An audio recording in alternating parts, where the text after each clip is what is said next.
wearing coat, etc. And to it that they are well ordered at earliest. స్పష్టంగా project ప్రారంభించిన 11 నెలల లోపలనే Medigadda barrage నిర్మాణంలో లోపాలు ఉన్నాయి. రాబోయే వర్షాకాలం కంటే ముందే మే నెలలో లెటర్ రాసిండ్రు. జూన్ జూలైలో వర్షాలు ప్రారంభం అవుతున్నాయి. మీరు తక్షణమే ఇందులో ఉన్న లోపాలను సవరించడం ద్వారా రాబోయే వర్షాకాలంలో ఈ ఎత్తిపోతల పథకాన్ని మనం సరైన విధంగా వినియోగించుకోవచ్చని. అంటే చంద్రశేఖరరావు గారు సాగునీటి పారుదల శాఖ మంత్రిగా ఉన్నప్పుడే ప్రాజెక్టు ప్రారంభించిన 11 నెలల లోపలనే మేడిగడ్డ బ్యారేజ్లో లోపాలు ఉన్నాయని బయటపడడం, ఆ లోపాలను సరిదిద్దండి ఎగ్జిక్యూటివ్ ఇంజనీర్ సంబంధిత ఏజెన్సీలకు లేఖ రాయడం, నిర్లక్ష్యం వహించడం వల్ల అది పెరిగి పెద్దదై చివరికి మేడిగడ్డ బ్యారేజ్ కుప్పగూలే పరిస్థితి వచ్చింది. ఇది మొదటి సంఘటన. రెండవ సంఘటన జూలై 14, 2022 నాడు గోదావరిలో వరద జలాలు పోటెత్తుతే కన్నెపల్లి అన్నారం పంప్ హౌజ్లో సేఫ్టీ వాల్ మొత్తం విరిగిపోయి ఆ వరద జలాలు మొత్తం కన్నెపల్లి పంప్ హౌజ్ ముంచేసి కన్నెపల్లి పంప్ హౌజ్ కూడా పూర్తిగా దెబ్బతిన్నది. అది 2022 సంవత్సరం జూలైలో. అదేవిధంగా దాన్ని సరిదిద్దలేదు, దాన్ని రిపేర్ను పూర్తి స్థాయిలో చేయలేదు. ఇప్పటి కూడా కన్నెపల్లి పంప్ హౌజ్ 100% వినియోగంలోకి రాలేదు. 2023 అక్టోబర్ 24న ప్రాజెక్టు ప్రారంభించిన 4 ఏళ్లకే మేడిగడ్డ బ్యారేజ్ కుంగిపోయింది. అక్టోబర్ 22 నాడే ప్రాజెక్టు ఏఈ మహదేవ్పూర్ పోలీస్ స్టేషన్లో పోయి ఫిర్యాదు చేసింది. అక్టోబర్ 21, 2023 నాడు మేడిగడ్డ బ్యారేజ్ కుంగిపోతే తెల్లారే 22 నాడు మహదేవ్పూర్ పోలీస్ స్టేషన్లో చంద్రశేఖరరావు గారే ముఖ్యమంత్రి సాగునీటి పారుదల మంత్రిగా ఉన్నప్పుడు ప్రాజెక్టు కుంగిపోయింది, తక్షణమే దీని మీద విచారణ చేయండి అని చెప్పి ఆనాడు పోలీస్ స్టేషన్లో ఎఫ్ఐఆర్ కూడా చేయడం జరిగింది. ఆ తర్వాత అక్టోబర్ 22, 2023 నాడు కేసీఆర్ ముఖ్యమంత్రిగా ఉన్నప్పుడే నేషనల్ డ్యామ్ సేఫ్టీ అథారిటీ ఎంబడే ఈ ప్రాజెక్టు కుంగుబాటుపై కమిటీని నియమించి నవంబర్ 1, 2023 నాడు చంద్రశేఖరరావు గారు ముఖ్యమంత్రి ఉన్నప్పుడే ప్రాథమిక నివేదికను అందించారు. మేడిగడ్డ బ్యారేజ్లో ఉన్న లోపాలను, ప్లానింగ్లో ఉన్న లోపాలను, డిజైన్లో ఉన్న లోపాలను, నాణ్యత నియంత్రణ, అదేవిధంగా నిర్వహణ అంటే planning, designing, construction, operation and maintenance అన్నిట్లలో ఉన్న లోపాలను ఎత్తి చూపుతూ ఈ కారణాల చేత మేడిగడ్డ డ్యామ్ కుంగిపోయింది, ఇందులో ఉన్న కారణాలు అని చెప్పి క్లియర్గా ఎన్డీఎస్ఏ రిపోర్ట్ ఇచ్చింది. ఇప్పుడు ఎన్డీఎస్ఏ గురించి పదే పదే హరీష్ రావు గారు, చంద్రశేఖరరావు గారు ఎవరు ఎక్కడ ఎన్డీఎస్ఏ పోలేదు, కానీ మా దగ్గరికే వచ్చింది. మా దగ్గరికి ఎందుకు వచ్చింది, మా మీదనే ఎందుకు నివేదిక ఇచ్చిందని ఒక వాదన తీసుకొస్తారు. ఇన్ని సంవత్సరాలలో ఎందుకు ఈ ఎన్డీఎస్ఏ ఎక్కడికి వెళ్ళలేదని నేను ఇక్కడ పాత్రికేయ మిత్రులతో కొంత సమాచారాన్ని పంచుకోదలుచుకున్నా. కేంద్ర ప్రభుత్వం భారతదేశంలో ఉన్న చాలా డ్యాంల యొక్క నిర్మాణము, నిర్వహణ, వాటి పరిరక్షణ కోసము dam safety act 2021, I'm repeating, dam safety act 2021 December 30, 2021 నాడు, అంటే దాదాపుగా 2022 జనవరి అనుకోండి, డిసెంబర్ 30, 2021 అంటే ఆ రోజు పార్లమెంటు ద్వారా చట్టాన్ని చేసిండ్రు. ఈ చట్టం యొక్క స్ఫూర్తి ఏంటంటే ఎక్కడైనా ఈ దేశంలో దేశవ్యాప్తంగా నిర్దేశిత డ్యాంల పర్యవేక్షణ, తనిఖీలు, నిర్వహణ, మరమ్మతులకు ఈ చట్టం సమగ్ర విధానాన్ని రూపొందించింది. భారతదేశంలో ఉండే అన్ని డ్యాంల యొక్క పర్యవేక్షణ, తనిఖీలు, నిర్వహణ, మరమ్మతులకు సంబంధించి చట్టాన్ని చేసింది. ఈ చట్టం నిబంధనలను అమలు చేయడం డ్యామ్ యజమానుల చట్టబద్ధత బాధ్యత. అంటే డ్యామ్ యజమానులు అంటే తెలంగాణ రాష్ట్రంలో Srisailam, Nagarjuna Sagar, SRSP, Medigadda, Annaram, Sundilla or any other dam Telangana రాష్ట్ర ప్రభుత్వం యజమాని. కేంద్ర ప్రభుత్వం చేసిన చట్టం డ్యామ్ సేఫ్టీ యాక్ట్ 2021 ప్రకారం పర్యవేక్షించే బాధ్యత ఎన్డీఎస్ఏది. వాళ్ళు ఇచ్చిన సలహాలు, సూచనలు, వాళ్ళ ఆదేశాల మేరకు బాధ్యత నిర్వహించాల్సింది రాష్ట్రాలది. అందుకే 2022లో 2023లో జరిగిన ప్రమాదాన్ని తక్షణమే ఎన్డీఎస్ఏ విజిట్ చేసింది. 2022 కంటే ముందు ఏవైనా డ్యామ్లు కానీ ప్రమాదాలు కానీ ఏదైనా జరిగితే అప్పుడు ఈ చట్టమే లేదు, ఈ అథారిటీయే లేదు.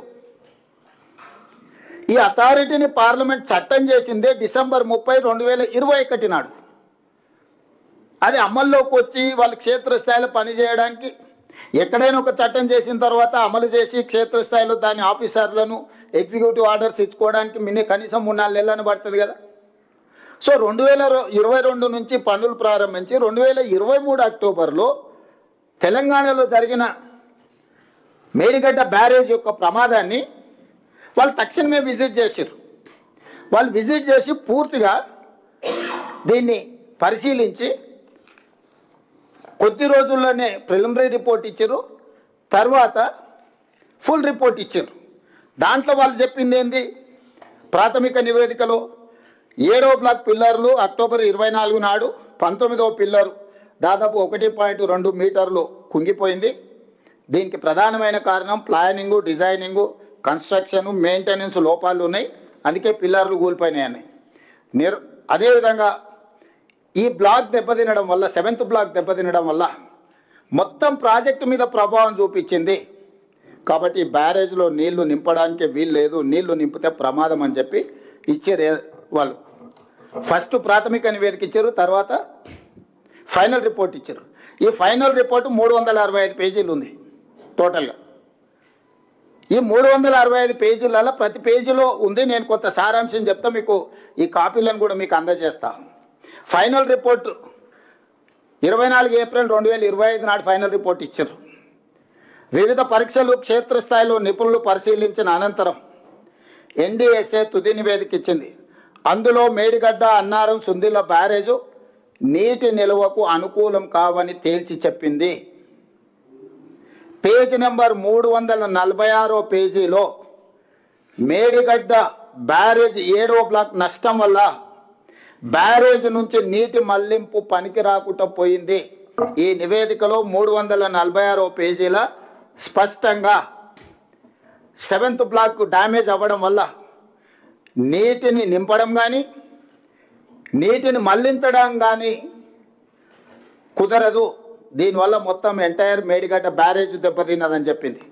352 పేజీలో అన్నారం బ్యారేజ్ తీవ్రంగా దెబ్బతిన్నది, నీటి మళ్లింపు సురక్షితం కాదని చెప్పింది. 356 పేజీలో సుందిల్ల బ్యారేజ్ తీవ్రంగా దెబ్బతిన్నందున నీటిని మళ్లించడం సురక్షితం కాదని చెప్పింది.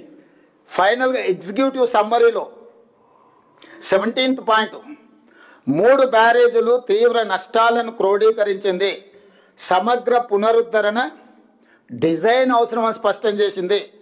మొత్తం బ్యారేజ్ పటిష్టత, భద్రతపై సమగ్ర అంచనా వేసి ఇప్పుడున్న దుస్థితిని అరికట్టడానికి తక్షణ స్థిరీకరణ చర్యలను కూడా సిఫార్సు చేసింది ఇందులోనే. అంటే దీన్ని 3 బ్యారేజీలు నీళ్లు నింపడానికి కుదరదు.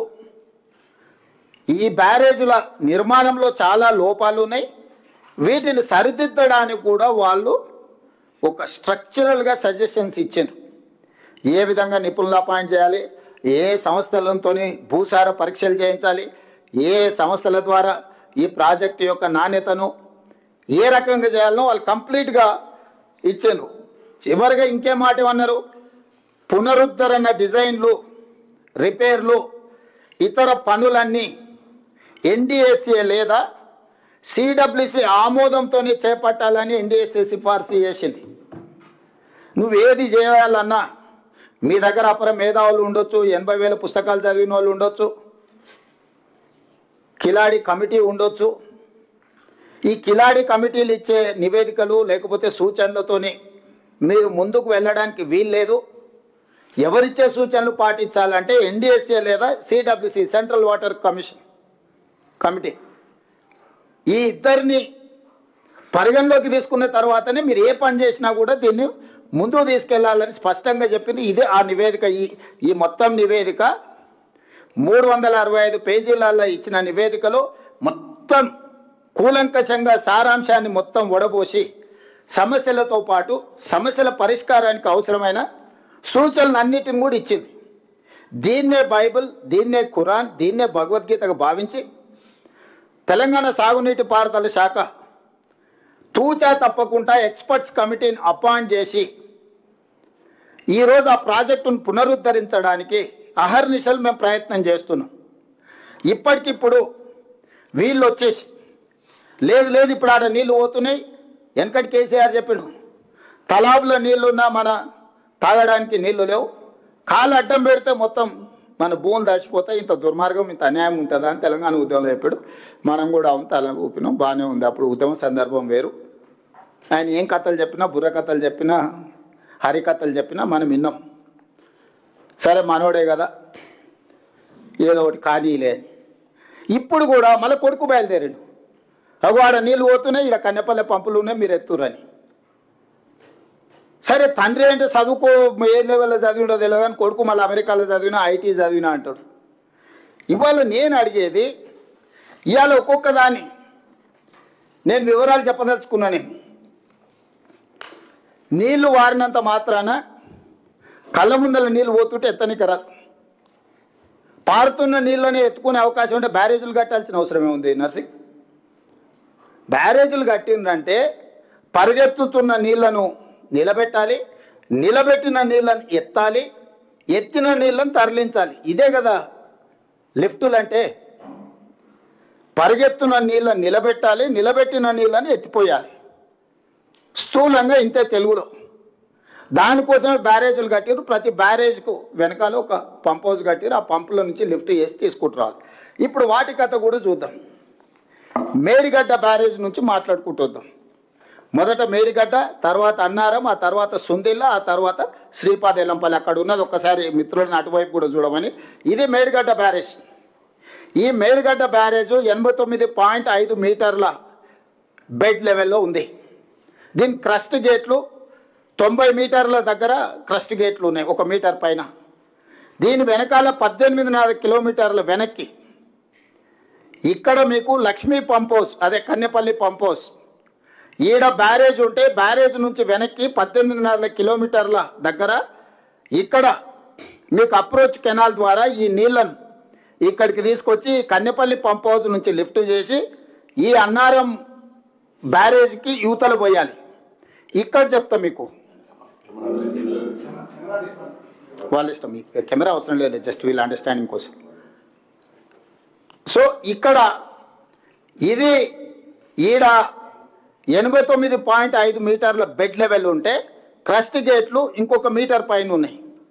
ఈడ ఈ పంపులు పనిచేయాలంటే ఈడ 93.5 మీటర్ల లెవెల్ వరకు నీళ్లు నింపి పెట్టాలి.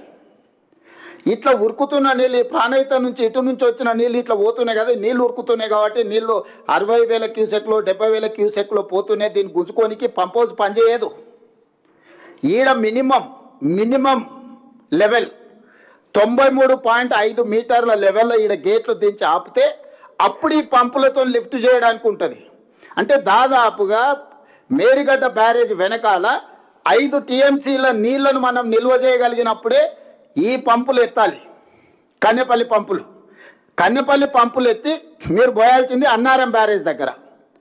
ఈ అన్నారం బ్యారేజ్లో నీళ్లు ఈడెత్తిపోస్తే ఈ గేట్లు దించడానికి కూడా లేదు. గేట్లు దించినట్టు కొట్టుకపోతాయని ఆదేశాలు ఇచ్చారు. ఈ గేట్లు దించకుండా కన్నెపల్లి పంప్ హౌస్లో వెళ్ళి అన్నారం దగ్గర నీళ్ళు వస్తాయి. నీళ్ళు ఎక్కడికి పోతాయి చారి గారు? తిరిగి మళ్ళీ కన్నెపల్లికే వస్తాయి. అంటే ఈడ గోల్ గోల్గా అంటే ఏమంటారు గాన్గెద్దు తిరిగినట్టు తిరగాలనా? మినిమం బుద్ధి లేకుండా ఈరోజు ఈడ గేట్లు మూసి ఈ గేట్లు అన్నారం దగ్గర నీళ్లు పోస్తే అన్నారం దగ్గర ఉన్న ఈ సరస్వతి పంప్ హౌస్ 27 కిలోమీటర్ల దూరం ఉంది. అది సరస్వతి పంప్ హౌస్ 25 కిలోమీటర్లు. ఈ ఈ ఈ పంప్ హౌస్ ఇది అన్నారం పంప్ హౌస్. దీని అప్రోచ్ ఛానల్ ఇక్కడ ఉంది, దీని పంపులు ఇక్కడ ఉన్నాయి. సరస్వతి పంప్ హౌస్ ఈ అన్నారం బ్యారేజ్కి సరస్వతి పంప్ హౌస్కి సరిగ్గా 25 కిలోమీటర్ల దూరం ఉంది. ఇది దాదాపుగా 25 కిలోమీటర్లు.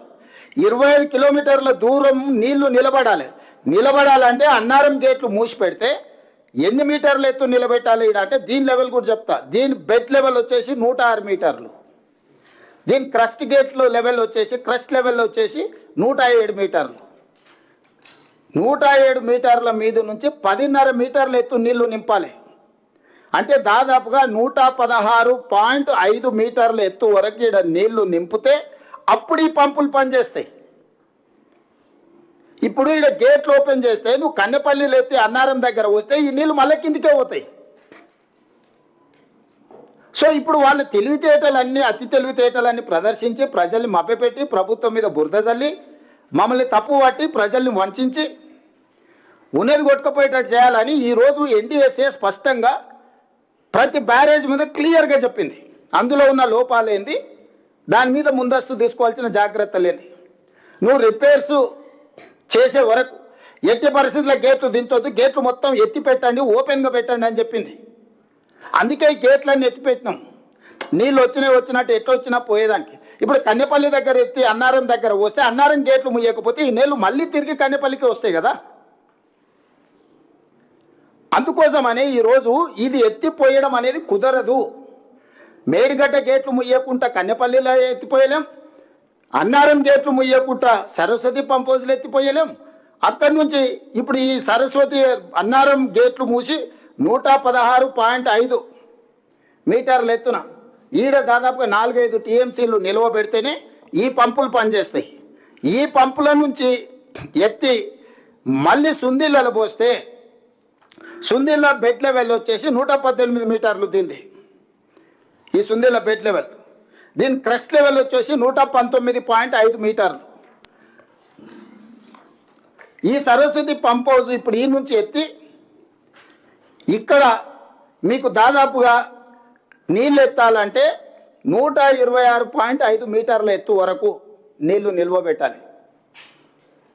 సో దాదాపుగా మీకు 120 సుందిళ్ళ గేట్లు మూసి నిలిపేస్తేనే 126.5 మీటర్లు అంటే దాదాపుగా 20 మీటర్ల ఎత్తు ఈరోజు నీళ్లు నిలబెట్టాలి. ఇట్లాంటిది ఇప్పుడు దీన్ని మీరు ఏమీ చేయకుండా ఈడ గేట్లు ముయ్యకుండా ఈ గేట్లు కూడా ముయ్యడానికి వీల్లేదు. ఎన్డీఎస్ఏ రిపోర్ట్ ప్రకారం ఈ గేట్లు ముయ్యకుంటే ఈడ నీళ్లు పోస్తే మళ్ళీ ఒకవేళ సుందిళ్ళలో నువ్వు నీళ్లు తెచ్చిపోసినా ఈ సుందిళ్ళ అన్నారంలోకి వస్తుంది, అన్నారం నీళ్లు మేడిగడ్డలకు వస్తాయి, మేడిగడ్డ నీళ్లు గోదావరిలోకి పోతాయి, బంగాళాఖాతానికి పోతాయి. ఇప్పుడు ఈడ పోసిన తర్వాత అప్పుడు ఇక్కడి నుంచి మళ్ళా ఎత్తుతే అప్పుడు శ్రీపాద ఎల్లంపల్లికి వస్తాయి ఇక్కడ ఉన్న బ్యారేజ్. సో ఈ 3 బ్యారేజ్లల్లా ప్రతి దగ్గర గేట్లు మూసి నీటి నిల్వను పెట్టినప్పుడు మాత్రమే సుందిళ్ళ దగ్గర ఉన్న పార్వతి పంప్ హౌస్ పనిచేయాలంటే కూడా ఈ పార్వతి పంప్ హౌస్ పనిచేసి ఇక్కడ శ్రీపాద ఎల్లంపల్లికి పోయాలి. శ్రీపాద ఎల్లంపల్లి నుంచి ఇంకా మీకు తెలుసు మొత్తం నీళ్ళు ఎట్లా పోవాలి. ఎందుకంటే 20 ఏళ్ళ నుంచి శ్రీపాద ఎల్లంపల్లి పనిచేస్తూనే ఉంది. హైదరాబాద్కి తాగనీకే నీళ్లు శ్రీపాద ఎల్లంపల్లి నుంచే తెచ్చుకున్నాం. ఈరోజు మల్లన్న సాగర్కి నీళ్ళు ఎక్కడి, మల్లన్న సాగర్కి నీళ్ళు ఎట్లా వచ్చినాయి, కొండపోచమ్మకి ఎట్లా వచ్చినాయి, రంగనాయక సాగర్కి ఎట్లా వచ్చినాయి, అన్ని బుద్ధి లేని మాటలు మాట్లాడుతుంది తాటి చెట్లు లెక్క పెరిగి. ప్రాణవాయువే శ్రీపాద ఎల్లంపల్లి. శ్రీపాద ఎల్లంపల్లి గుండెకాయ ఈ కాళేశ్వరంలో. మేడిగడ్డ వెన్నుపూస ఇరిగిపోయింది, మనిషి ఎల్లెలో వాళ్ళు పట్టుకున్నాడు. ఈ గుండెకాయతోనే మిగతాదంతా ప్రసరణ జరుగుతుంది. ఈ రకంగా ప్రాజెక్టు ఉంటే ప్రజల్ని తప్పుదోవ పట్టించి ఇప్పుడు మీరు ఎత్తుతారా లేదా, మీరు పోస్తారా లేదా, మేము మిమ్మల్ని బెదిరిస్తాం, మీరు మాకు లొంగి ఉండాలి, 118 మీటర్ల నుంచి ఉండి 126 అంటే 8.5 మీటర్ల ఎత్తు అన్నారంలో కూడా నీళ్లు నిల్వ పెట్టాలి. 8.5 మీటర్స్ నీళ్లు నిల్వ పెడితే తప్ప 8.5 మీటర్స్ అన్నారంలో నిల్వ పెట్టాలన్నా లేకపోతే సుందిళ్ళలో నిల్వ పెట్టాలని ఎక్కడ పెట్టాలన్నా 5-6 టీఎంసీలను మనము అందులో నిలిపితే తప్ప ఈ పంప్ హౌజులు పనిచేయవు. ఇప్పుడు ఆ గేట్లే ముయ్యొద్దని ఎన్డీఎస్ఏ చెప్తే లేదు మీరు గేట్లు ముయ్యకున్నా సరే నీళ్ళు ఎత్తవచ్చు. మీరు కన్నెపల్లి నుంచి నీళ్ళు ఎత్తుతారా లేరా అంటే మీడియా మిత్రులారా మీరు చెప్పండి. కన్నెపల్లి దగ్గర ఎత్తడానికే లేదు. 93.5 మీటర్ల ఎత్తున నీటి నిల్వ చేస్తేనే మేడిగడ్డ బ్యారేజ్లో అప్పుడు కన్నెపల్లి పంప్ హౌజ్ పనిచేస్తుంది. 93.5 మీటర్ల ఎత్తు నిలపాలంటే కనీసం 5 టీఎంసీల నీళ్ళని ఇక్కడ పెట్టాలి. ఇదే సూత్రం అన్నారంలో వర్తిస్తుంది, ఇదే సూత్రం సుందిళ్లలో వర్తిస్తుంది. సుందిళ్ల నుంచి ఎత్తిపోస్తే శ్రీపాద ఎల్లంపల్లికి వస్తాయి. ఇది ఈ లిఫ్టుల కథ. ఇప్పుడు వీళ్ళు అర్జెంటుగా బీఆర్ఎస్కు తాపత్రయం ఉంది.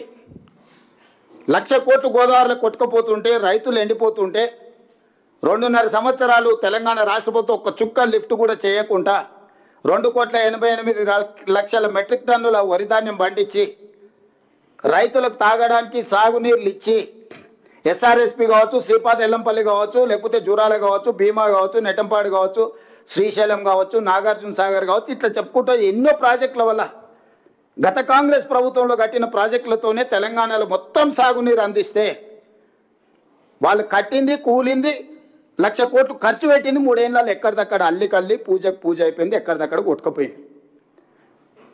ఇప్పుడు మమ్మల్ని బద్నాం చేయడానికి ప్రయత్నం చేస్తారు. ఇప్పుడు ఇంకొక విషయాన్ని మీకు దృష్టికి తీసుకురాదలుచుకున్నా.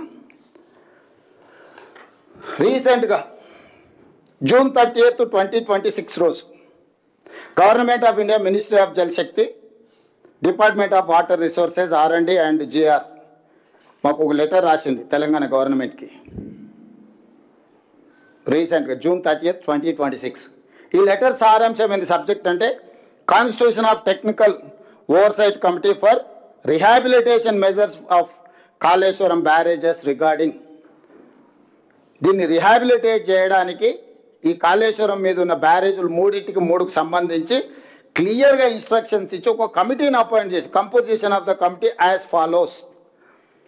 నేమ్ ఆఫ్ ద ఎక్స్పర్ట్ ఆబ్లిక్ మెంబర్ లెవెల్ మెంబర్ టెక్నికల్ ఎన్డీఎస్ఏలో ఉన్న టెక్నికల్ మెంబర్ని చైర్మన్ చేసిండ్రు. డైరెక్టర్ డిజైన్స్ సిడబ్ల్యూసి మెంబర్గా ఉన్నాడు.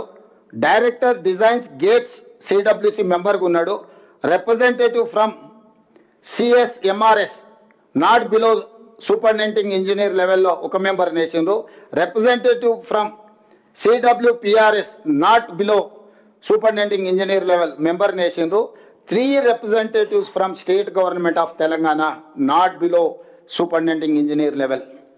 ఒక 6 మందిని కమిటీని కాన్స్టిట్యూట్ చేసి కాళేశ్వరం ప్రాజెక్టు యొక్క రిహాబిలిటేషన్ మెజర్స్ని టైం టు టైం పర్యవేక్షించి సూచన చేయడానికి వేసి క్లియర్గా వాళ్ళు ఇన్స్ట్రక్షన్స్ ఇచ్చారు. The terms of reference of the committee are as under to provide the technical advice on the design and rehabilitation proposal of 3 barrages submitted by the project authority, to visit the project as and when required. 3, the technical oversight committee may invite any other representatives of the state government of Telangana and such other domain experts including international experts as it may consider appropriate for discharge of its functions under above TOR. Point number 4, the construction, investigation and quality assurance and quality control shall be carried out by the project authority only. The project authority shall inform the committee of the changes, if any, carried out during execution of the advice of the committee on the rehabilitation proposals. The 5th point, the project authority shall provide all necessary technical support and logistics for the visits of the committee. Manoj Kumar, Senior Joint Commissioner, so and so, ఇది ఇచ్చి June 30 నాడు మీరు తమాషాలు చేయకండి, తైతక్కలు ఆడకండి. మీకు తెలివితేటలు ఉన్నాయి, 80,000 పుస్తకాలు చదివినాం, సావు తెలివితేటలు ప్రదర్శించకండి. ఇప్పటికి ప్రదర్శించింది సాలైంది, సాలించండి ఇంకా మీరు అని చెప్పి ఈ నివేదిక తర్వాత ఇది జూన్ 30, 2026 నాడు 11 రోజులు అయింది. ఇవాళ 11 తారీఖు వేసుకుంటే 11 రోజుల క్రితం స్పష్టంగా government of India Jalshakti ministry ఒక అథారిటేటివ్ కమిటీని, సాంకేతిక నైపుణ్యం వాళ్ళు ఉన్న వాళ్ళందరినీ కూర్చి ఏర్చి కాళేశ్వరం ప్రాజెక్టు పునరుద్ధరణకు కంప్లీట్గా ఒక సిస్టమ్ని అడాప్ట్ చేసుకొని రాష్ట్ర ప్రభుత్వానికి సూచన ఇచ్చింది. ఇస్తాను. అదే ఇప్పుడు నేను అడుగుతున్నా మిమ్మల్ని పాత్రికేయ మిత్రుల్ని, మా ముందర 2 కమిటీలు ఉన్నాయి. ఒక కమిటీ నిపుణుల కమిటీ గిది, దీనికి ఎన్డీఎస్ఏ నేతృత్వం వహిస్తుంది. రెండో కమిటీ కిలాడీల కమిటీ ఉంది, దానికి కేసీఆర్ గారు నేతృత్వం వహిస్తున్నారు. కిలాడీలు ఇందులో మెంబర్స్ ఎవరో నేను చెప్పిన క్లియర్గా, ఏ డిపార్ట్మెంట్స్ మెంబర్స్, చైర్మన్ ఎవరు, మెంబర్స్ ఎవరు. కిలాడీల కమిటీలో కేసీఆర్ గారు చైర్మన్, హరీష్, కేటీఆర్, రాజేందర్ మెంబర్స్. ఇప్పుడు నేను తెలంగాణ మేధావులను, రిటైర్డ్ ఇంజనీర్ల ముసుగులో, ఆనాడు వాళ్ళ అవినీతిలో పీకల దాకా కూరుకుపోయిన, ఈ రోజు కూడా ప్రజల్ని తప్పుదో పట్టించడానికి తెలంగాణ రిటైర్డ్ ఇంజనీర్లు అంటే మేధావులు అన్నట్టుగా మేము చేసిన తప్పే వాళ్ళని తీసి బొక్కలేకపోవడం. ఎందుకంటే దోపిడీలో వాళ్ళు కూడా భాగస్వాములు. ఇట్లాంటి తప్పుడు పనులు కేసీఆర్తో చేయించి కాంట్రాక్టర్ల దగ్గర కోట్ల రూపాయలు కొలగొట్టారు. ఈరోజు రిటైర్డ్ ఇంజనీర్ ముసుగులు వచ్చి బేకూఫ్ సలహాలు చెప్తున్నాయన. ఆ రోజు తెలంగాణ ఏర్పడ్డ ఎంబడే తెలంగాణ రాష్ట్ర ప్రభుత్వం ఏర్పాటు చేసిన కమిటీలో ఆయన సభ్యుడు, ఆ మొనగాడు, గంత వహించిన మొనగాడు. 21/1/2017 నాడు రిటైర్డ్ సీనియర్ ఇంజనీర్ల కమిటీతో జీవో నెంబర్ 28 ఇచ్చారు. అందులో retired CE Anantharamulu, retired CE Venkataramana Rao garu, retired CE Chandramouli గారు, రిటైర్డ్ సిఈ దామోదర్ రెడ్డి గారు, రిటైర్డ్ ఈ శ్యామ్ ప్రసాద్ రెడ్డితో కమిటీ ఏర్పాటు చేశారు. ఆ కమిటీ ఏం రిపోర్ట్ ఇచ్చింది? మేడిగడ్డ వద్ద బ్యారేజీ నిర్మాణం మంచిది కాదు, ఆర్థికంగా భారమే కాకుండా దీన్ని ఇక్కడ కడితే చాలా నష్టం జరుగుద్ది. మీరు ఒకవేళ తుమ్మిడియేటి నుంచి తరలించాలంటే ప్రాణహిత నదిపై వేమనపల్లి వద్ద బ్యారేజ్ నిర్మించాలని చెప్పింది కూడా వీళ్ళే. మీరే స్వయంగా ఇక్కడ కట్టుడు తప్పు, కాస్ట్ పెరుగుద్ది, అన్ని సలహాలు ఇచ్చి ఆ శ్యాంప్రసాద్ రెడ్డి గారు నిన్న మన బయటకు వచ్చి సన్నాయి నొక్కులు నొక్కుతుండు. ఎందుకంటే చెర్లపల్లి జైలుకు పంపలే కదా, చెర్లపల్లి జైలుకు పంపిస్తే తెలిసి ఉండేది అప్పుడు చేసిన తప్పులేందో, వాళ్ళ బాసులు చేసిన అప్పులేందో. ఇవాళ ఇట్లాంటి దుర్మార్గులను ముందల పెట్టుకొని ముసుగు తొడుక్కొని ఈ కిలాడి కమిటీ మా మీద ఒత్తిడి తెచ్చి ప్రజల ముందల మమ్మల్ని దోషులుగా నిలబెట్టాలనే ప్రయత్నం చేస్తుండ్రు.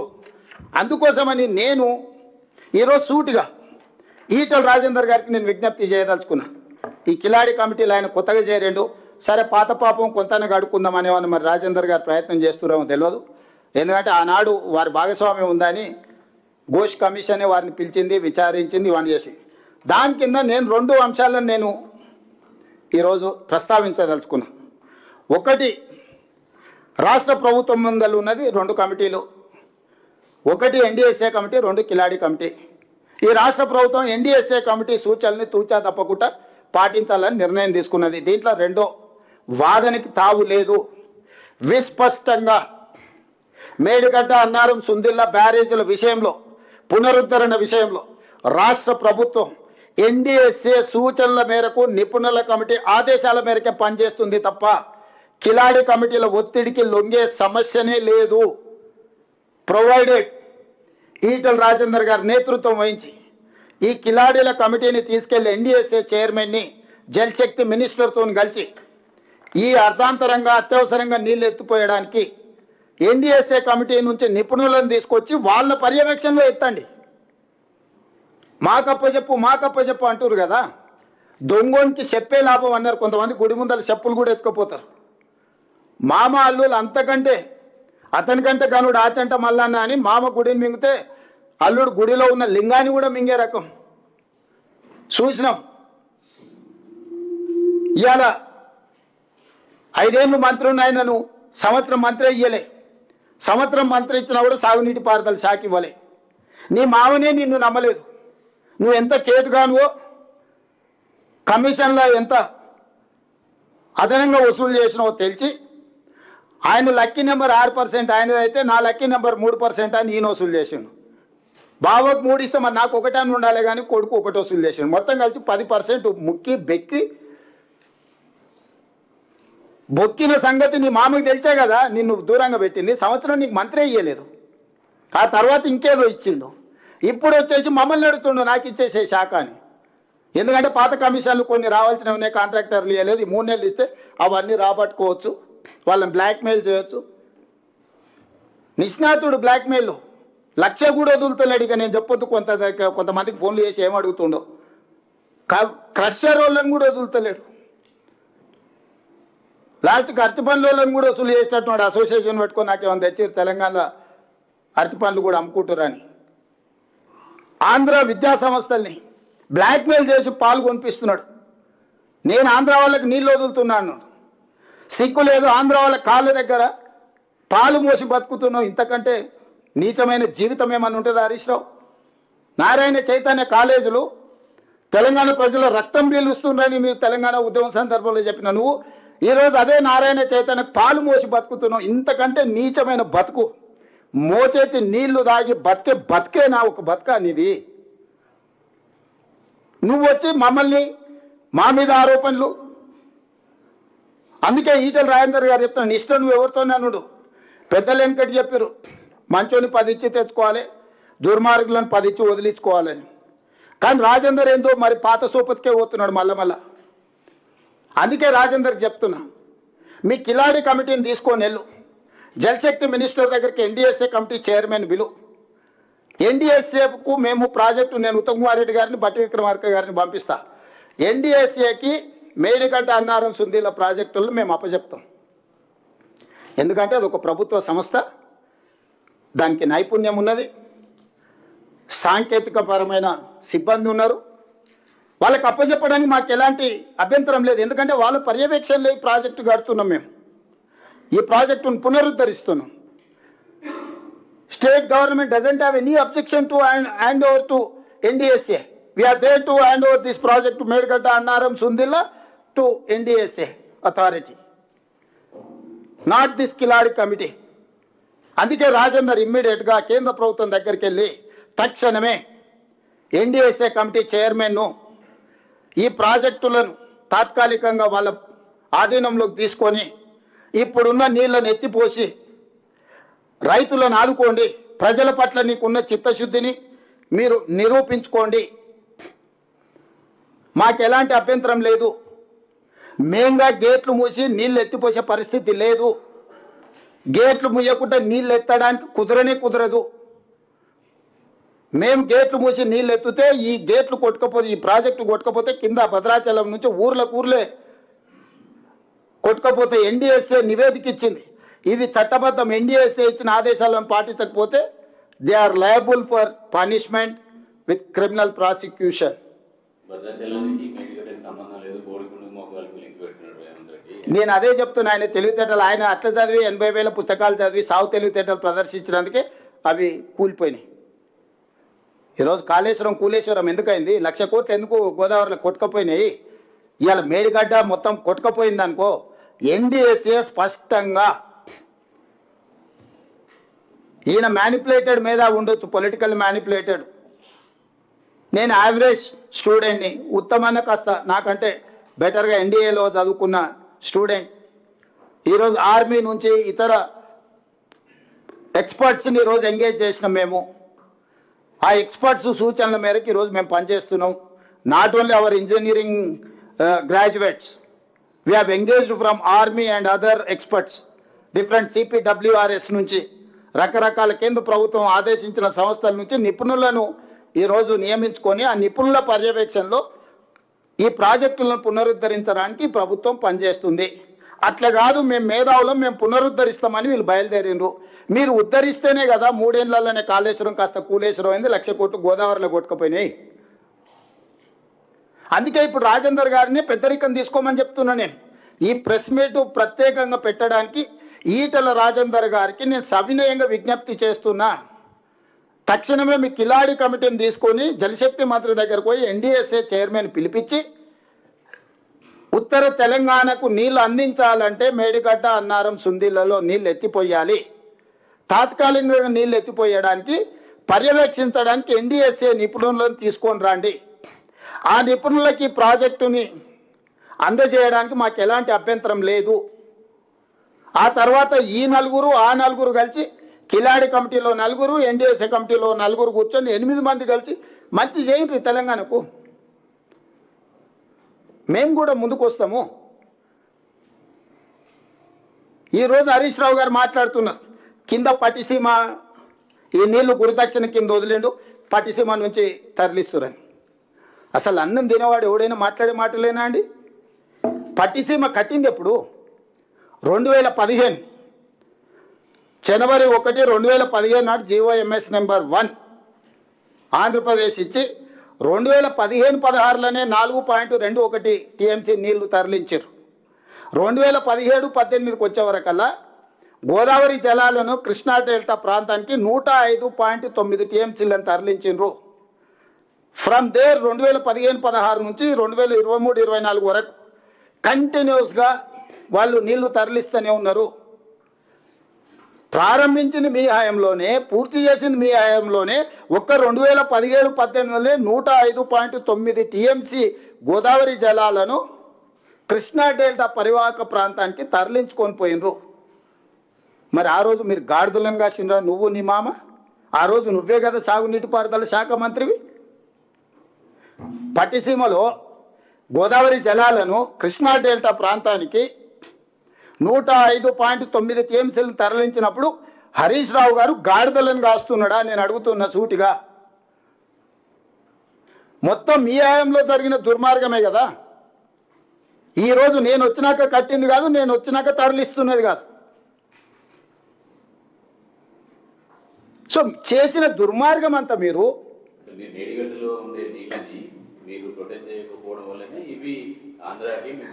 అదే చారి గారు, నేను చెప్పేది అదే. 2017-18లో నువ్వే ఉన్నావు కదా, గాడిదలం కాసినావు. ఆ రోజు 105 టీఎంసీలు ఇది ఉంది కదా.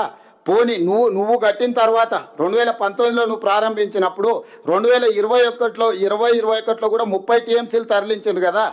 23-24 మీరు ఉన్నప్పుడు కూడా 39 టీఎంసీలు తరలించింది కదా.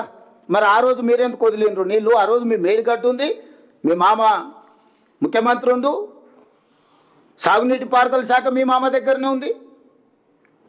ఆ రోజు ఏం చేసింది మరి? పట్టిసీమ ప్రాజెక్టు దేనికి సంబంధించింది? పోలవరం ప్రాజెక్టుకి ఏవైతే నీళ్లు ఉన్నాయో ఆ నీళ్లు పోలవరం ప్రాజెక్టు పూర్తి చేయడానికి సమయం పడుతుంది కాబట్టి తాత్కాలికంగా మేము నీళ్లను వినియోగించుకోవడానికి పట్టిసీమ కట్టినాం. పోలవరం ప్రాజెక్టు పూర్తి అయిన తర్వాత పట్టిసీమను పూర్తిగా డిస్మేటల్ చేస్తామని కదా ఆంధ్రప్రదేశ్ ప్రభుత్వం అని చెప్పింది. ఇప్పుడు మేడిగడ్డ, అన్నారం, సుందిళ్ళు ఉంటే పోలవరం చుక్క నీరు పోదా? ఇప్పుడు పోలవరము మేడిగడ్డ, అన్నారం, సుందిళ్ళ ఒకవేళ ఉపయోగంలోకి వస్తే పోలవరంకు చుక్క నీళ్లు పోవా? ఆంధ్రప్రదేశ్కి చుక్క నీరు రాదా? పోలవరం ప్రాజెక్టుకి కేటాయించిన నీళ్ళని ఈరోజు పోలవరం పూర్తి కాకపోవడం వల్ల ఆ నీళ్ళని వాళ్ళు పట్టిసీమ ద్వారా అక్కడికి తరలిస్తారు కదా. తెలివి తక్కువ మాటలు, అతి తెలివి మాటలు కాకపోతే నేను అదే చెప్తున్నా. తెగిన తర్వాత నీళ్ళు ఏడిపోతావు. నీకు జార్ఖండ్లో జార్ఖండ్లో ఉత్తరాఖండ్లో నీళ్లు తెగితే మొత్తం అంతా కొట్టుకుపోయింది కదా.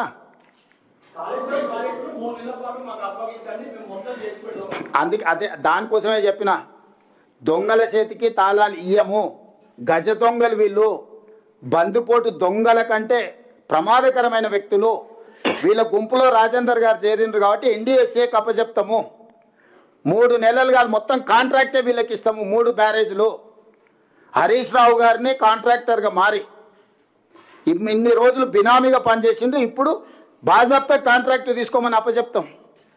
టోటల్గా 3 బ్యారేజ్లు ఆయనకి అప్పచెప్తాం. ఎన్డీఎస్ఏ పర్యవేక్షణ మీరు ఇద్దరు కలిసి పెట్టుకోండి. రాజేందర్ గారు కూడా ఉన్నారు కాబట్టి, బీజేపీలో ఉన్నాడు, కేంద్రంలో ఉన్నాడు. ఈటల రాజేందర్ గారికి నేను విజ్ఞప్తి చేస్తున్నా, మీరు తక్షణమే ఎన్డీఎస్ఏ చైర్మన్ దగ్గరికి వెళ్ళండి, ఎక్స్పర్ట్స్ని అపాయింట్ చేయించుకోరి. ఎక్స్పర్ట్స్కి ఎన్డీఎస్ఏకి మేము హ్యాండ్ ఓవర్ చేస్తాం. ఎన్డీఏ ఎక్స్పర్ట్స్ కమిటీ అండ్ ఈ టీం కలిసి ఎత్తిపోయండి. ఏం చేస్తారో చెప్పండి, మాకు ఎలాంటి అభ్యంతరం లేదు. మీరేమో అందులో స్టోరేజ్ చేస్తే ఎత్తిపోవడానికి అవకాశం ఉంటుందని మీరు చెప్తారు.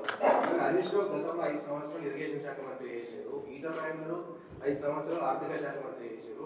వాళ్ళేమో స్టోరీ అయిన అవసరం లేదు, డైరెక్ట్ ఎత్తిపోయచ్చు అని చెప్తా ఉన్నారు. వాళ్ళు మెదడు తక్కువ మాటలు మాట్లాడుతున్నారు అని ఇంతసేపు చెప్పిన రాజిరెడ్డి. ఇంకా నీకు ఇది కూడా అర్థం కాకపోతే నేను చేసేది అందుకే అది చూపిస్తాను. ఒక్కసారి నెక్స్ట్ లెవెల్ది చూపించండి శ్రీనివాస్ గారు, మన ప్రాజెక్ట్ ఇది ఉన్నది కదా, ఒక్కసారి అది చూడండి. మీకు మాదే కదా నేను చెప్పింది, డైరెక్ట్ ఎత్తిపోసేటట్టుంటే బ్యారేజ్లు ఎందుకు కట్టిండ్రు? అరే ఆ పంప్ హౌస్ ఎక్కడుందో ఇప్పుడు ఒక్కసారి చూపిస్తే అక్కడ ఒక్కసారి చూడండి. ఒక్కసారి మీరు అది చూడండి. కెమెరా ఇప్పుడు తిప్పండి, ఒకటట్టు ఒక కెమెరా అటు తిప్పండి. లెవెల్స్ ఇవన్నీ అందుకే చెప్తున్నా కదా మీకు చూపిస్తాను. ఇప్పుడు అది టోపోగ్రఫీ శ్రీనివాస్ ఒక్కసారి ఎక్స్ప్లెయిన్ చేయి. నమస్తే సార్, ఇది మనకి ఇది ప్రాణహిత రివర్ సార్, ఇది గోదావరి రివరు. ఈ రెండు కూడా ఇక కలిసిన తర్వాత ఎస్ సార్ ఎస్ సార్ చూపిస్తున్నా సార్. ఇది ప్రాణహిత సార్, ఇది గోదావరి రివర్ సార్. ఇది ఎస్ సార్, ఇది మానేర్ రివర్ సార్. ఇది ప్రాణహిత రివరు.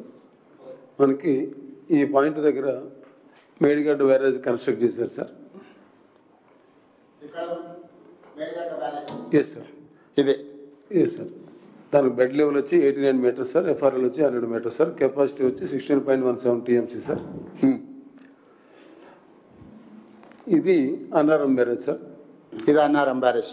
ఎస్ సార్, ఇది అన్నారం బ్యారేజ్ లెవెల్ వచ్చి 106 మీటర్స్ సార్, ఎఫ్ఆర్ఎల్ వచ్చి 119 మీటర్స్ సార్, కెపాసిటీ వచ్చి 10.87 టీఎంసీ సార్. ఇది సుందేళ్ళ బ్యారేజ్ సార్. ఎక్కడ ఉంది? ఇది Sundella barrage. Yes sir, Sundella barrage bed level వచ్చి 118 మీటర్స్ సార్, ఎఫ్ఆర్ఎల్ వచ్చి 130 మీటర్స్ సార్, ప్లస్ కెపాసిటీ వచ్చి 8.83 టీఎంసీ సార్. మనకి ఎల్లంపల్లి వచ్చి ఎఫ్ఆర్ఎల్ వచ్చి 148 మీటర్స్ ఉంది సార్. శ్రీపాద ఎల్లంపల్లి. ఇది కెపాసిటీ వచ్చి 20.175 టీఎంసీ సార్. ఒక్క నిమిషం శ్రీనివాస్ ఇక్కడనే. ఇది మేడిగడ్డ బ్యారేజ్. ఇక్కడ నుంచి ఎత్తుతే ఇక్కడ అన్నారం దగ్గర పోయాలి, అన్నారం దగ్గర ఎత్తుతే సుందిళ్ళలో పోయాలి, సుందిళ్ళలో ఎత్తిపోస్తే శ్రీపాద ఎల్లంపల్లి. ఇది ఈ 3 లిఫ్టులు పంపులు. ఇప్పుడు పంపుల గురించి చెప్పుకుంటారా శ్రీనివాస్ సార్? ఇది ఫస్ట్ ఇది మనకి లక్ష్మీ పంప్ హౌస్ సార్, మన కన్నపల్లి దగ్గర కట్టినటువంటి పంప్ హౌస్ సార్. ఇది ఇక్కడ నుంచి ఇక్కడికి 18.5 కిలోమీటర్లు. ఎస్ సార్, ఇదే ఈ కన్నపల్లి పంప్ హౌస్ అనేది ఇదే ఇక్కడ ఉంది. అంటే ఈ బ్యారేజ్ దగ్గర నీళ్ళు ఆపితే 93.5 మీటర్లు, అంటే దాదాపుగా 5 మీటర్ల ఎత్తు ఈడ నింపితే ఇక్కడ నుంచి నీళ్లు లిఫ్ట్ చేయడానికి వెనక్కి రావాలి. ఈడ ఆపితే వచ్చినప్పుడు ఈ పంపులు పనిచేస్తాయి. ఈ గేట్లు మోస్తేనే ఇది 89 మీటర్ల దగ్గర ఉంది బెడ్ లెవెల్. గేట్లు 90 మీటర్ల దగ్గర ఉన్నాయి. 93.5 మీటర్ల నీళ్లు నింపాలంటే గేట్లు ముయ్యకుంటే 93.5 మీటర్లు నింపడానికే లేదు. 93.5 మీటర్లు నింపకపోతే ఈ పంపులు పనిచేయవు. అంటే ట్రయల్ రన్ కోసం పనిచేస్తాయి. ఆన్ ఆఫ్ చేయొచ్చు, నీళ్లు వస్తుందా లేదా చెక్ చేసుకోవడానికి, లేకపోతే డ్రై రన్ చేయడానికి, ట్రయల్ రన్ చేయడానికి ఆన్ ఆఫ్ చేయొచ్చు. నీళ్లు నువ్వు ఒక 4-5 టీఎంసీలు లేకపోతే 24 గంటలు తరలించాలంటే యావరేజ్ లెవెల్ మెయింటైన్ చేయాల్సింది. 93.5 మీటర్ల లెవెల్ యావరేజ్ కాన్స్టాంట్గా మెయింటైన్ చేయాల్సిందే. అట్లా మెయింటైన్ చేసినాకనే వచ్చే నీళ్ళను వచ్చినట్టు ఎత్తి ఇక్కడ నుంచి ఎత్తి ఇక్కడ పోసుకోవాలి. నెక్స్ట్ ఇది అన్నారం పంప్ హౌస్ సార్. ఇది సరస్వతి. ఇప్పుడు ఈ నీళ్ళు ఇక్కడ పోస్తే అన్నారం దగ్గర పోస్తే ఇది సరస్వతి పంప్ హౌస్ ఈడు ఉంది. ఇది 25 కిలోమీటర్ల దూరం ఉంది బ్యారేజ్కి. సో ఇక్కడ దాదాపు ఎన్ని మీటర్లు ఎత్తు మెయింటైన్ చేయాలి శ్రీనివాస్? ఇక్కడ 10.5 మీటర్స్ మెయింటైన్ చేయాలి సార్. 10.5 మీటర్స్ ఎత్తు చేయాలంటే 10.5 మీటర్స్ ఎత్తు నీళ్లు నింపాలంటే గేట్లు దించకుండా అంత హైట్ పెట్టలేము, లేకపోతే ఆటోమేటిక్గా కిందికి వెళ్ళిపోతాయి. ఈడ గేట్లు మూసి 10.5 మీటర్ల ఎత్తు స్టోరేజ్ మెయింటైన్ చేస్తేనే ఈ పంపులు పనిచేస్తాయి, అన్నారం పంపులు. శ్రీనివాస్ నెక్స్ట్. ఇది సుందెల్ల పంప్ హౌస్ సార్. ఇది ఇప్పుడు ఈ నుంచి ఎత్తి మళ్ళీ ఇక్కడ సుందిళ్ళలో పోయాలి. పర్వతి సార్. సార్ మీకు ఇక్కడ మనం ఫస్ట్ ఈ ప్రాణహిత నుంచి వచ్చినటువంటి వాటర్ ఏదైతే ఉందో సార్, ఇక్కడ మనకు ఈ గేట్స్ క్లోజ్ చేస్తే ఇది దాదాపు గోదావరిలో మనకి ఈ పాయింట్ దాకా సంగమం దాకా బ్యాక్ వాటర్ ఉంటుంది సార్. ఆ లెవెల్కి 93.5 లెవెల్కి ఎఫ్ఆర్ఎల్ లెవెల్కి. అక్కడి నుంచి మనము కన్నెపల్లి పంప్ హౌస్లో ద్వారా మనకి ఈ అన్నారం బ్యారేజ్కి బ్యాక్ సైడ్కి మనకి పంప్ హౌస్ వాటర్ పంప్ చేసి వెళ్తాం సార్. దీనికి ఈ పాయింట్కి వచ్చి దాదాపు ఒక పాయింట్ అంటే ఒక 700 మీటర్స్ డిస్టెన్స్ ఉంటుంది, హార్డ్లీ 1 కిలోమీటర్స్ డిస్టెన్స్ ఉంటుంది సార్ అది. సో ఖచ్చితంగా ఇక్కడికి మనము ఇక్కడ వాటర్ వేసిన తర్వాత మనం కనుక తీసుకెళ్ళాలి అని చెప్పినట్టుగా అంటే అన్నారం బ్యారేజ్ తీసుకెళ్ళాలి అంటే ఖచ్చితంగా ఇది బంద్ చేస్తేనే తప్పించి మనం తీసుకెళ్ళాం సార్. అది కూడా దాదాపు ఈడ లిఫ్ట్ చేసి కరెక్ట్ బ్యారేజ్ ముందలు పోస్తున్నాం. పంపులు ఈడ ఉన్నాయి 25 కిలోమీటర్ల దగ్గర. ఈడ పోయంగానే నీళ్ళు ఈడ గేట్లు ముయ్యకపోతే వెనకకు రావు, ఇవి నుంచి మళ్ళీ కిందికి వచ్చి మళ్ళీ దీంట్లోకే వస్తాయి. మీకు అర్థమైంది కదా, ఈడ పోసినవి డౌన్ ఫాల్ ఇక్కడ ఉంది కాబట్టి ఈడ పోయంగానే ఇటు పోద్ది, ఇది ఇటు రాదు. ఈడ గేట్లు మూసి ఈడ లెవెల్ మెయింటైన్ చేస్తే అప్పుడు ఈ పంపు దగ్గరకు వస్తాయి నీళ్లు, అప్పుడు ఈ పంపులు పనిచేస్తాయి. ఈడెత్తి మళ్ళీ యూతలు పోస్తాం, ఈ సుందిల్ల బ్యారేజ్ ఈ పంపుల నుంచి ఎత్తి ఈడ పోస్తాం నీళ్ళు ఇటు నుంచి ఆ పోస్తే ఈడ నింపితే ఈడ 8 మీటర్లు 8.5 మీటర్లు ఎత్తు మెయింటైన్ చేస్తే అప్పుడు ఈడికి వస్తుంది సుందిల్ల పంప్ హౌస్ కాడికి, పార్వతీ పంప్ హౌస్ కాడికి. ఈ పంపు దగ్గర ఈడ నింపి చేస్తే బ్యాక్ ఈడికి వస్తుంది 8.5 మీటర్లు మెయింటైన్ చేస్తే తప్ప ఇక్కడికి నీళ్లు ఆగవు. ఈ నీళ్లు ఎత్తి అప్పుడు ఇందులో పోయాలి, ఈడెత్తి ఇటు ఇందులో పోయాలి. ఇది పార్వతీ పంప్ హౌస్. అప్పుడు శ్రీపాద ఎల్లంపల్లి నుంచి ఇంక ఇటు వెళ్ళిపోతాయి. ఇది ఇక్కడ నుంచి స్టోరీ, ఇది బ్యారేజు ఇది పంపు, ఇది బ్యారేజు ఇది పంపు, ఇది బ్యారేజు ఇది పంపు, ఇక్కడ నుంచి శ్రీపాద ఎల్లంపల్లి. సో ఈ ప్రకారంగా ఏ ఒక్కటి పనిచేసినా కుదరదు, అన్ని సైమల్టేనియస్గా పనిచేయాలి. ఈ మధ్యలో ఆగిపోయింది అనుకో, ఇలా పోసిన కొద్దిసేపటికి నీళ్ళు పోతే ఇంక ఇది ఏడిపోదు, మళ్ళీ కిందికి వాల్సిందే. లాస్ట్ టైం వాళ్ళు ఈ ఏతుల మునగాళ్ళు చేసినప్పుడు ఎత్తి పోసి దీంట్లో పోసే వరకల్లా పైన వర్షాలు వచ్చి మళ్ళీ గేట్లు తెచ్చి సముద్రంలోకి వదిలేరు. నెల రోజులు పట్టింది ఇవన్నీ ఎత్తిపోసుకుంటే శ్రీపాద ఎల్లంపల్లికి వచ్చే వరకు. పైన ఉప్పెన్నలాగా వర్షం వచ్చి వరద వచ్చే వరకల్లా మళ్ళీ గేట్లు తెస్తే మొత్తం కలిసి సముద్రంలోకి పోయినాయి. అంటే ఇప్పుడు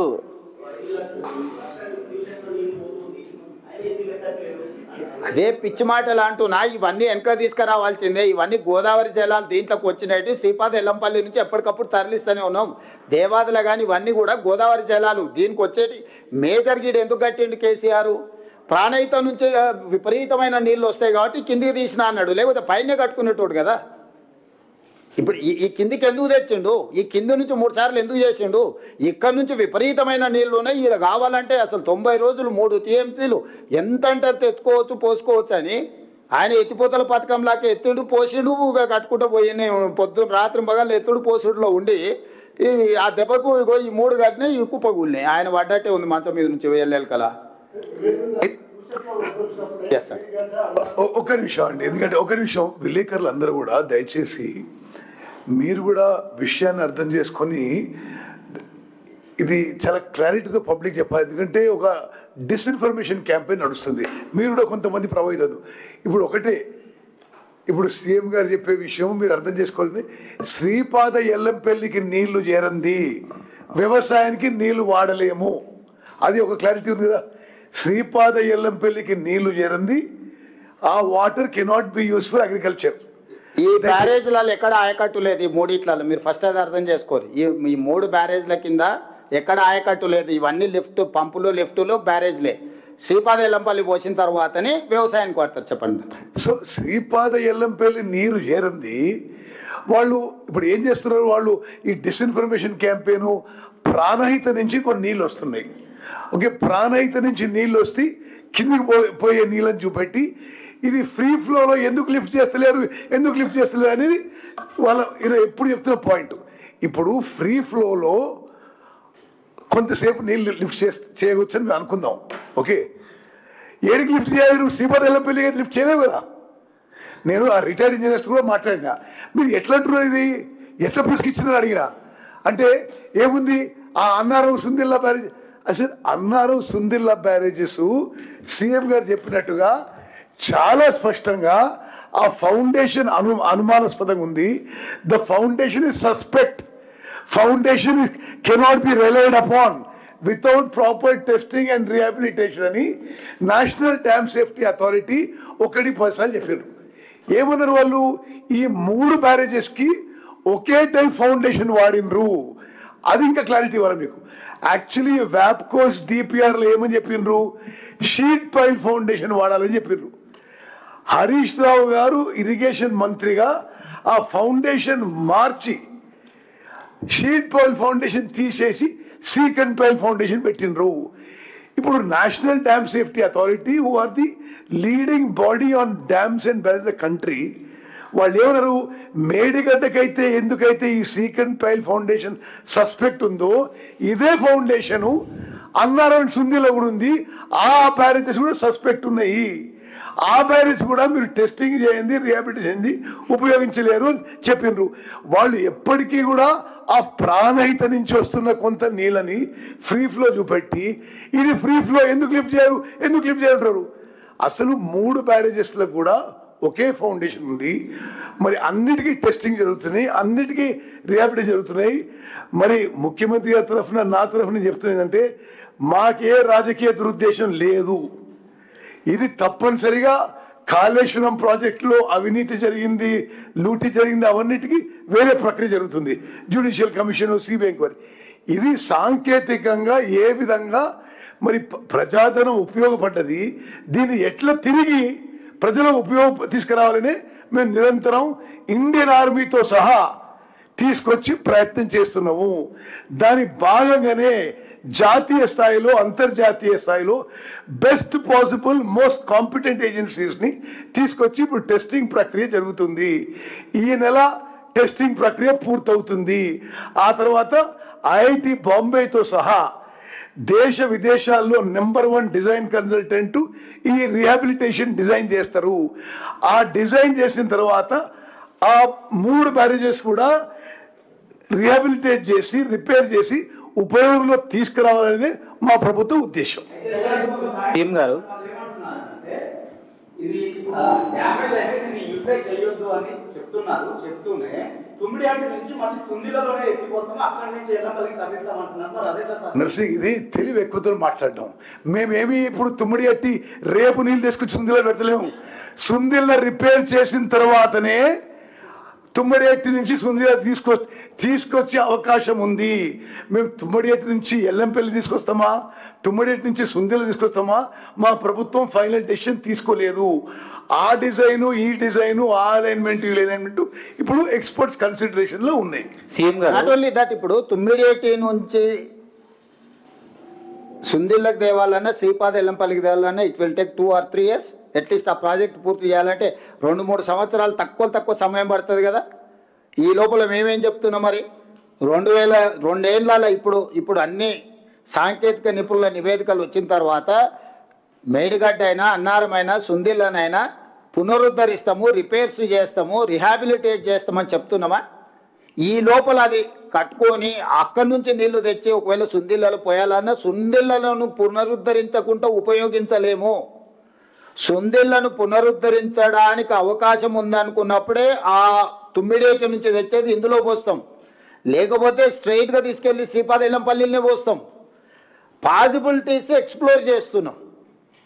ఇక్కడ నుంచి తెచ్చి ఇక్కడ పోతే ఆల్రెడీ ఎస్టాబ్లిష్మెంట్ ఉంది, ఈ పంపులు లిఫ్టులు ఉన్నాయి కదా, దీన్ని వాడుకోవడానికి ఏమైనా వస్తుందా అని సాంకేతిక నిపుణులకు ఇచ్చినాం. నీకు సుందిళ్ళ రిపేర్ చేయకుండా, అన్నారం రిపేర్ చేయకుండా, మేడిగడ్డ రిపేర్ చేయకుండా ఉపయోగించనే లేము. నీళ్లు నిలబెట్టి గేట్లే దించలేము. నర్సింగ్, గేట్లు దించడానికి అవకాశం లేనప్పుడు ఇంకా వినియోగించడం అనేది నువ్వు బుర్రలకెళ్ళి తీసేయి. ఇప్పుడు గేట్లు దించొద్దు అని ఇచ్చిన నివేదిక ఇక్కడ ఉంది క్లియర్గా. వాళ్ళు నేను ఇంకా చాలా ఉంది ఇంగ్లీష్లో ఇది చదివినిపించడం ఎందుకని మీకు కాగితాలని ఇస్తాం. ఈ నివేదికను రాజేందర్కు పంపిస్తా. 365 పేజీల నివేదికను మొత్తం చదవమని ఉంది రాజేందర్ను. అందుకే స్ట్రైట్గా రాజేందర్ గారికి కోసమే ఈ ప్రెస్ మీట్ పెట్టిన. రాజేందర్ గారికి 2 డిమాండ్స్ నావి. ఒకటి, ఎన్డీఎస్ఏ కేంద్ర ప్రభుత్వ పరిధిలో పనిచేస్తుంది. మీరు జలశక్తి మంత్రి దగ్గరికి వెళ్ళి ఎన్డీఎస్ఏ చైర్మన్ పిలుచుకొని తక్షణమే తాత్కాలికంగా మనం వినియోగించుకోవడానికి అవసరమైన మెకానిజాన్ని తీసుకొని మాకు సాయం చేయండి అని మీరు అడగండి. ఎన్డీఎస్ఏకు మేము అప్పచెప్తాం ప్రాజెక్టు. ఇక అందులో మీరు ఎవరెవరు జాయిన్ అయ్యి ఎన్డీఎస్ఏతో కలిసి పనిచేస్తారో మాకు అభ్యంతరం లేదు. Point number 1. పాయింట్ నెంబర్ 2, అవినీతి జరిగిన రాజకీయ నాయకులు ఉంటే శిక్షించండి, కానీ రైతులను శిక్షించొద్దండి. మంచి మాట చెప్పినావు. మేము ఎన్ని రోజులైంది సిబిఐ ఎంక్వైరీకి ఇచ్చే మోడీ గారికి, ఎందుకు అది ముందుకు సాగుతలేదు? నువ్వు ప్రభుత్వంలో భాగస్వామివే కదా, నీ కిషన్ రెడ్డి కదా అన్నది 24 గంటలల్లా మొత్తం ఇచ్చేస్తా అని. అందుకే ఏ తారీఖు నాడు మేము ఈ కమిషన్ ఇచ్చినాం, ఏ తారీఖు నాడు ఇచ్చిందో కూడా నేను రాజేందర్ గారికి చెప్పదలుచుకున్నా. ఈ మేడిగడ్డ అన్నారం సుందిల్ల బ్యారేజ్లో జరిగిన అక్రమ నిర్మాణాలు, అవినీతి, ప్రజా నిధుల దుర్వినియోగం వంటి అంశాలపై ప్రభుత్వం నిర్ణయం తీసుకుంది. మార్చి 14 రాష్ట్ర ప్రభుత్వం 2024 నాడు సుప్రీంకోర్టు మాజీ న్యాయమూర్తి జస్టిస్ పినాకి చంద్ర ఘోష్ని నియమించినాం ఎంక్వైరీ కమిషన్ కింద. 2025 జూన్ 31 తేదీన జ్యుడిషియల్ కమిషన్ 645 పేజీల నివేదిక ఇచ్చింది. 2025 ఆగస్టు 31న అసెంబ్లీలో ఈ నివేదికపై చర్చ జరిగింది. అసెంబ్లీ తీర్మానం మేరకు సెప్టెంబర్ 1, 2025 నాడు సిబిఐ ఎంక్వైరీ చేయమని చెప్పి GOMS నెంబర్ 104 జారీ చేయడం జరిగింది. సెప్టెంబర్, అక్టోబర్, నవంబర్, డిసెంబర్, ఇది జూలై, 11 నెలలు అయిపోయింది. ఎందుకు కాళేశ్వరాన్ని ఏటీఎంగా మార్చి అవినీతికి పాల్పడ్డారని ప్రధానమంత్రి గారు, అమిత్ షా గారు పదే ఇక్కడికి వచ్చినప్పుడు ఆరోపణలు చేసిండ్రు. ఏ చీకటి ఒప్పందం ఈరోజు సిబిఐ విచారణను ఆపుతుంది? సిబిఐ విచారణను అడ్డుకున్నది ఎవరు? రాజేందర్ గారు ఎందుకు లేఖ రాస్తలేడు? తక్షణమే సిబిఐ విచారణ చేపట్టాలి, నిధుల దోపిడీకి పాల్పడ్డ వాళ్ళని శిక్షించాలని రాజేందర్ ఎందుకు అడుగుతలేడు? రేపు పార్లమెంట్ సమావేశాలలో రాజేందర్ గారు ఈ అంశాన్ని లేవనెత్తి కేంద్ర ప్రభుత్వం దగ్గర మూలుగుతున్న సిబిఐ విచారణను తక్షణమే ఆదేశాలు తీసుకొని రావాలి రాజేందర్ గారు. 2 డిమాండ్స్: 1 ఎన్డీఏసీ పర్యవేక్షణలో నీళ్ళు ఎత్తిపోయడం, 2 సిబిఐ విచారణ తక్షణమే మొదలు పెట్టడం. ఈ రెండింటికి సంపూర్ణంగా ఈటల రాజేందర్ గారికి ప్రభుత్వం సహకరిస్తుంది. అపాయింట్మెంట్ దొరకట్లేదు, అదే కదా. ఎవరిని అడిగినా వాళ్ళు అపాయింట్మెంట్ లేకుండా తప్పించుకొని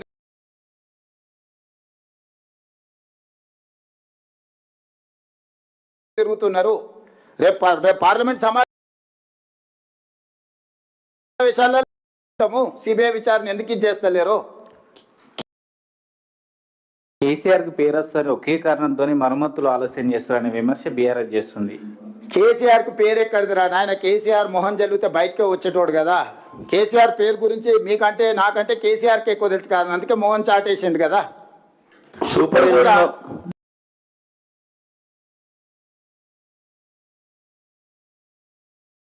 కదా సూపర్ ఎల్నినో ఎఫెక్ట్ ఉంటుందని చెప్పేసి దాదాపు 8 నెలల నుంచి వెళ్ళి వాతావరణ శాఖ అధికారులు చెప్తూనే ఉన్నారు.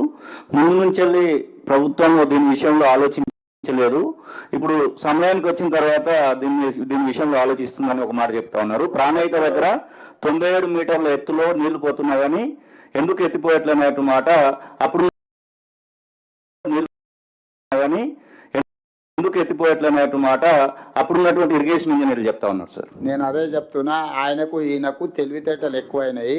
వీళ్ళిద్దరికి బెల్ట్ ట్రీట్మెంట్ ఇస్తే కానీ దారిలో పడరు. వాళ్ళిద్దరికి బెల్ట్ ట్రీట్మెంట్ అవసరం ఉన్నది, అబద్ధాలు చెప్తున్నారు కాబట్టి. నేను అందుకే చెప్తున్నాను, మీరు వెళ్ళి చూడండి, లేకపోతే నిపుణులు ఉంటే మీరు ఎవరినైనా ఎంగేజ్ చేయండి, దాని ఫీజు రాష్ట్ర ప్రభుత్వం ఇస్తుంది. సార్, ఈ అబద్ధాలను చెప్తున్నారు కాబట్టి మీకు వాస్తవాలు అన్నిటిని కూడా వివరాలతో మీకు చెప్తున్నాను. ఇంకా వాళ్ళు చెప్పిందే మీరు నమ్మి మీరు ఇంకా అదే దీంట్లో ఉండడం, అది జర్నలిస్టులుగా మీకు కూడా పెద్ద ప్రయోజనం ఉండదు. అందుకే డీటెయిల్స్ అన్ని మీకు వివరించడం. సార్, ఎన్డీఎస్సీ రిపోర్ట్ వచ్చి 15 నెలలు అవుతుంది.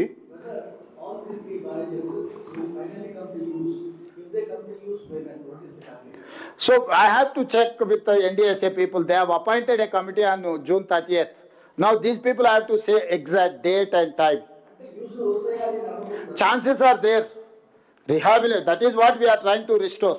That is why we appointed army people and experts, internationally renowned persons are involved in this process. So we are trying to restore. So we are trying our level best. So that is why we have appealed time and again. But don't make politics with these projects. Whatever happened, happened. Whatever looted. They burn with lie and corrupt. They are looters and cheaters. This is what my official statement on KCR family.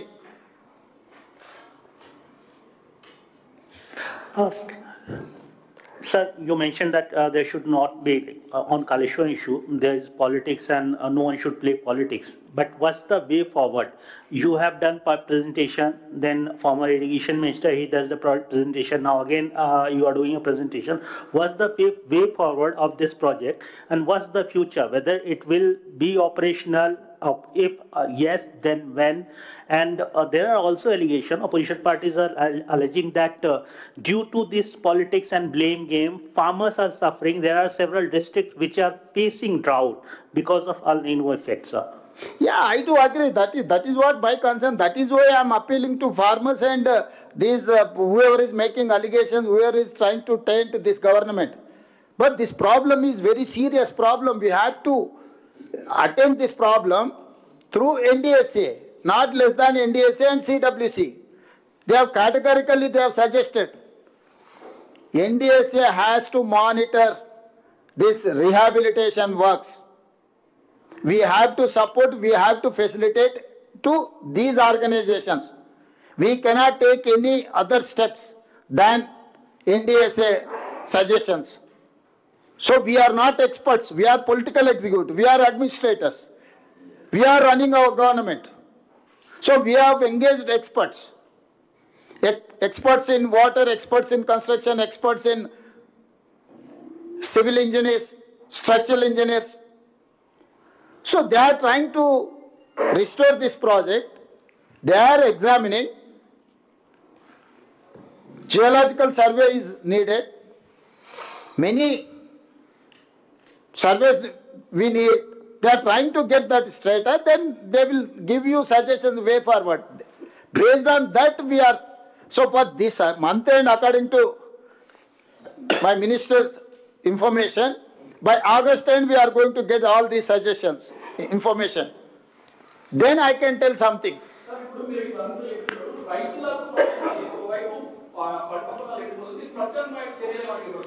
ఏమున్నది వీళ్ళని కోసి రక్తం చల్లితే పంటల మీద అదే పండుతుంది. ఎందుకంటే వీళ్ళ బలుపు కొవ్వు పంటలకి సరిపోద్ది. కరువు వచ్చింది, అందుకే ఆరుతడి పంటలు వేయండి అని చెప్పి 6 నెలల నుంచి మొత్తుకుంటున్నాం. దానికి తప్పులు పట్టిరు. నీళ్లకు ఆధారపడి నీళ్లను అధికంగా వాడే పంటల్ని వేయకండి అని ఎన్ని రోజుల నుంచి చెప్తున్నాం మేము. మీరు లేరా? ముందు నుంచి మేము రైతులకు సూచన చేస్తూనే ఉన్నాము. ఇప్పుడు కూడా మా సూచన ఒకటే, ఆరుతడి పంటలు వరి ఎక్కువ వేసుకుంటే నీళ్ళు ఎక్కువ అవసరం, దాంతో పంట నష్టపోతారు. ఆరుతడి పంటలు వేయండి అని చెప్పి మేము మీటింగులు పెట్టి రైతులకు రైతు బజార్లల్లో లేకపోతే రైతు వేదికలల్లో వాళ్ళని మొత్తం అవగాహన కల్పించే సదస్సులు పెడుతున్నాం.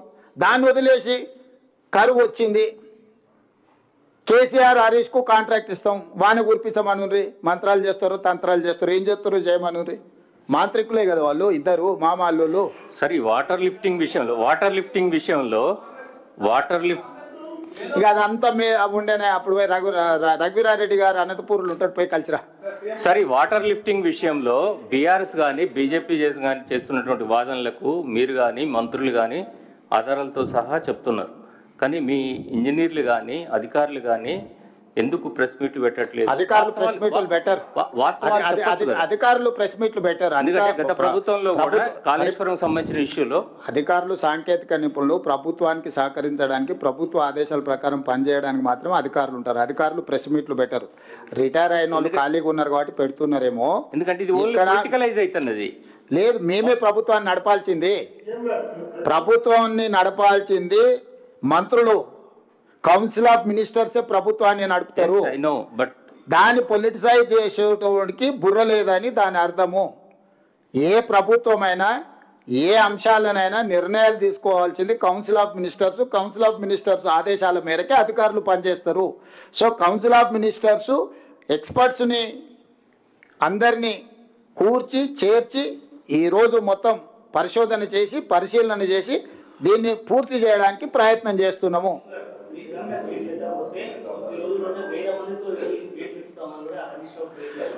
అందుకే చెప్తున్నా, ఎల్లమను, దాంట్లో దిగమను, దూకమను, రాయి కట్టుకొని దూకమను, శని పోతుంది. ఎందుకంటే ఇట్లాంటి పాపాలు చేసి ఇంకా అబద్ధాలు చెప్పుకుంటూ తిరగడం అనేది దుర్మార్గం.